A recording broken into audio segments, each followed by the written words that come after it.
Watanzania kumbukeni, mwaka 2017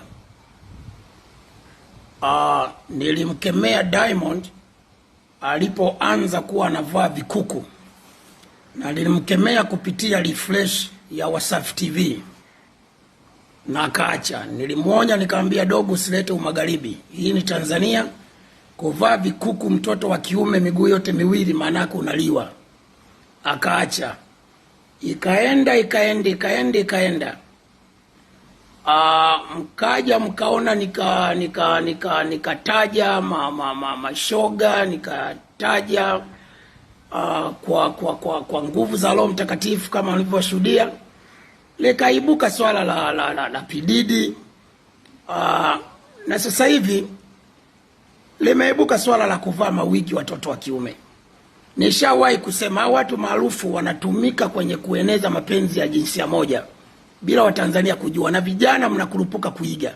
Leo mnavaa mawigi ya kike, alafu bado waziri Dorothy Gwajima anajiandaa kutoa tamko kali kwa mashoga wanaovaa nguo za kike wakati wana makende. Lakini pia mheshimiwa waziri, nakusihi tu, hata wasanii ndio chanzo. Kama unavaa vikuku, star mkubwa wa kiume, kama unavaa mawigi mtoto wa kiume, alafu ni public figure, hawa mashoga wakivaa magauni ya kike, madera ya kike, kuna ajabu gani? Kwa hiyo ni lazima watu wote wawe kwenye adhabu inayofanana ili kuiokoa Tanzania kutoka kwenye Sodoma na Gomora.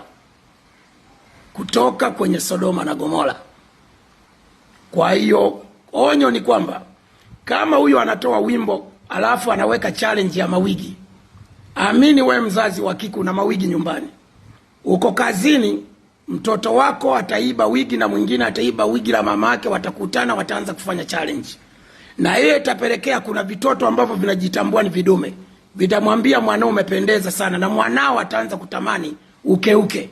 Mwisho wa siku watoto wenzake wanaanza kumpiga miti.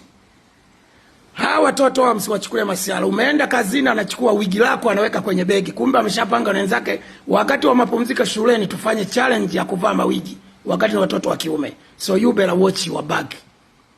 Kataeni kuiga mambo ya kijinga kwa hawa watu wanaojifanya ni mastaa. Mheshimiwa waziri, lisimamia hili kwa wasanii wote ambao ni wa kiume wanavaa. Kwenye harusi ya Jux mliona walivaa magauni. Mtangazaji wa Safi alivaa gauni na Diamond alivaa kike.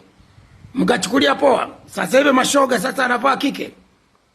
Tuiokoe Tanzania, tumwabudu Mwenyezi Mungu kwa kuifanya Tanzania sio Sodoma na Gomora. This is Mambas 24. We live your life, man.